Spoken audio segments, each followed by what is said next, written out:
Assalamualaikum warahmatullahi wabarakatuh. Alhamdulillah. Alhamdulillahilladzi an'ama alaina bi ni'matil imani wal islam. Ashhadu an la ilaha illallah wahdahu la syarika lah dzul jalali wal ikram.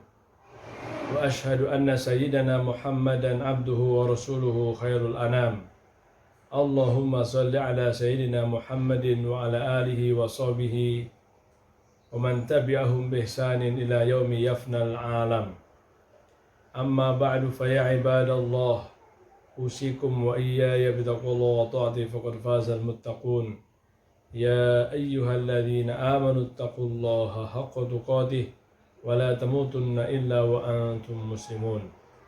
Wa qala ta'ala, a'udzu billahi minasy syaithanir rajim. Bismillahirrahmanirrahim. Inna iddatas syuhuri 'inda Allah 12 syahran fi kitabillahi yawma khalaqas samawati wal ard minha arba'atun hurum dzalika ad-dinul qayyim la tadhlimu fihinna anfusakum al-ayah. Wa qala an-nabiy sallallahu alaihi wasallam, ana wa kafilul yatim kahataini fil jannah, atau kama qala Rasulullah sallallahu alaihi wasallam. Jamaah salat Jumat Masjid Al-Mubarak yang dimuliakan Allah Subhanahu wa taala. Marilah selalu kita bersyukur kehadirat Allah Subhanahu wa taala atas nikmat iman dan Islam serta nikmat-nikmat yang lainnya. Semoga kelak kita husnul khatimah. Amin ya rabbal alamin. Salawat dan salam kita sanjungkan keharibaan Nabi besar Nabi Muhammad sallallahu alaihi wasallam, para sahabatnya, pengikutnya, dan semoga kelak kita diakui sebagai umatnya dan berhak mendapatkan syafaatnya. Amin ya rabbal alamin. Khotib berwasiat khususnya bagi diri khotib pribadi dan ummi hadirin sekalian, marilah kita tingkatkan takwa kita kehadirat Allah Subhanahu wa taala dengan menjalankan perintah-perintahnya dan meninggalkan larangan-larangannya. Wa tazawwadu fa inna khairaz zadit taqwa wattaquni ya ulil albab. Hadirin jamaah salat Jumat Masjid Al-Mubarak yang dimuliakan Allah Subhanahu wa taala. Pada kesempatan khutbah yang singkat ini, judul khutbah adalah amalan-amalan bulan Muharram. Bagaimana kita ketahui hari ini hari Jumat bertepatan dengan tanggal 29 Dzulhijjah 1443 Hijriah. Insyaallah hari ini atau sore hari ini Kementerian Agama melalui hisab ruqyatnya akan mengadakan ruqyatul hilal, dan kemungkinan besar besok Sabtu 30 Juli 2022 bertepatan dengan 1 Muharram 1444 Hijriah. Ada beberapa amalan-amalan yang perlu kita laksanakan sebagai orang yang beriman, sebagai umat muslim. Saya baca dalam kitab Dzikroyat wa Munasabat karangan Sayyid Muhammad bin Alawi Al-Maliki Al-Makki Al-Hasani bahwa bulan mulia, bulan Muharram ini dimuliakan karena sebab dua hal. Yang pertama karena namanya disandarkan dengan nama Allah Subhanahu wa taala. Nama lengkap bulan Muharram adalah Syahrullahil Muharram, yang artinya bulan Allah yang dimuliakan. Maka penyandaran terhadap nama Allah ini menjadi tanda akan derajatnya sebagai suatu kebaikan. Sebagai contoh, satu, Al-Quran disebut kalamullah, firman Allah, karena mulia. Yang kedua, Ka'bah disebut Baitullah, rumah Allah, ini sebagai derajatnya. Yang ketiga, Nabi Muhammad disebut Rasulullah, utusan Allah. Yang keempat, Nabi Ibrahim disebut Khalilullah, kekasih Allah. Dan yang kelima, nama yang terbaik adalah Abdullah, hamba Allah. Alasan yang kedua, bulan Muharram disebut bulan yang mulia karena ia termasuk 4 bulan yang dimuliakan.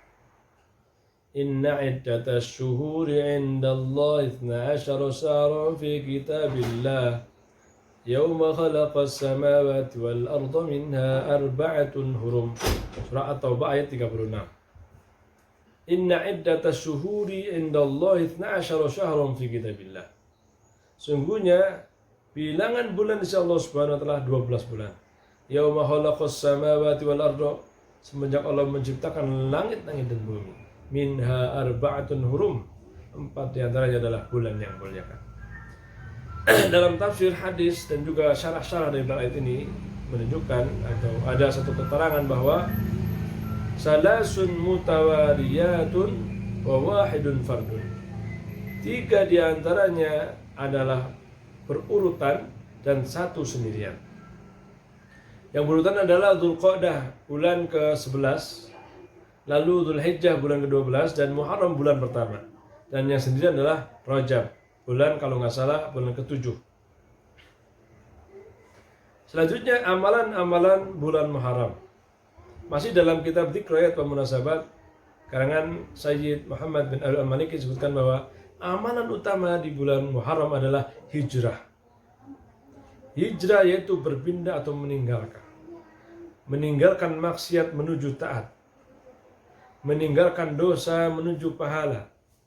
Meninggalkan haram syubhat menuju yang halal. Meninggalkan sesuatu yang dilarang oleh Allah Subhanahu wa taala kepada sesuatu yang diperintahkan oleh Allah Subhanahu wa taala. Dalam Quran surat Al-Mudaththir disebutkan warrudza fahjur, maka terhadap dosa tinggalkanlah. Amalan yang kedua yaitu berpuasa. Masih dalam kitab tersebut, berpuasa ini ada secara umum, ada secara khusus. Berpuasa secara umum artinya adalah berpuasa 1 bulan full di bulan Muharram. Ini anjuran. Dalam sebuah hadis riwayat Imam Muslim disebutkan, Abdulus siyami ba'da Ramadan syamu syahrillahil Muharram. Seutama-utamanya puasa sebulan penuh setelah puasa wajib bulan Ramadan, yaitu puasa sebulan penuh di bulan Muharram. Ada lagi puasa secara khusus, yaitu kita sebut dengan puasa Asyura, puasa tanggal 10 Muharram. Ini hadisnya nyambung dengan puasa Arafah. Shaumu yawmu Arafah yukaffiru sanatain madiyah baqiyah, shaumu yawmu Asyura yukaffiru sanah. Puasa tanggal 9 Dzulhijjah yang disebut dengan puasa Arafah, maka menghapuskan dosa 2 tahun yang lalu dan yang akan datang. Dan puasa tanggal 10 Muharram atau Asyura akan menghapuskan dosa setahun, yaitu setahun yang lalu. Namun jangan salah, orang Yahudi berpuasa bulan Muharram, bulan Asyura, tanggal 10 Muharram. Ketika Nabi hijrah ke Madinah, mendapati orang Yahudi pada puasa. Maka ditanya oleh Nabi, mengapa Anda berpuasa? Maka orang Yahudi mengatakan, Najallahu Musa alaihissalam, Allah menyelamatkan Nabi kami, Nabi Musa alaihissalam. Oleh karenanya, Rasulullah SAW menyuruh kepada para sahabatnya dengan mengatakan, Nanu haqqu minhum, kita ini lebih berhak daripada mereka. Nah, maka Nabi Muhammad SAW menyuruh kita untuk berpuasa Asyura. Namun kita harus berbeda dengan orang Yahudi. Bagaimana caranya? Dalam sebuah hadis disebutkan, Fasumuhu yawman qabla yawman ba'da. Berpuasalah sehari sebelumnya atau sehari sesudahnya. Maka dalam sebuah hadis disebutkan Rasul punya keinginan untuk berpuasa tanggal 9 Dzulhijjah atau 9 Muharram yang disebut dengan Tasu'a. Tapi takdir Allah, tahun berikutnya Nabi wafat. La in baqitu ila qabil la suman at-tasi. Jika tahun yang akan datang saya masih ada, maka saya akan berpuasa tanggal 9 Dzulhijjah. Tapi ternyata Rasul sudah dipundut, sudah wafat menghadap Allah Subhanahu wa taala. Dan yang paling penting lagi bahwa di bulan Muharram, tepatnya tanggal 10 Muharram Asyura, diadakanlah kita santunan yatim yang disebut dengan Idul Yatama. Walaupun hari raya hanya 2 dalam Islam, Idul Fitri, Idul Adha, tapi sudah menjadi tradisi orang Indonesia adalah menyantuni anak yatim tepat di bulan Muharram tanggal 10. Saya baca dalam sebuah makalah yang menyebutkan bahwa ini bersumber dari kitab Tanbihul Ghafilin min ahadithil anbiya wal mursalin. Ada pepatah, ada satu ungkapan Arab mengatakan, man masaha yaduhu ala ra'si yatimin yawma Asyura rafa'allahu lahu bikulli sya'ratin darajah.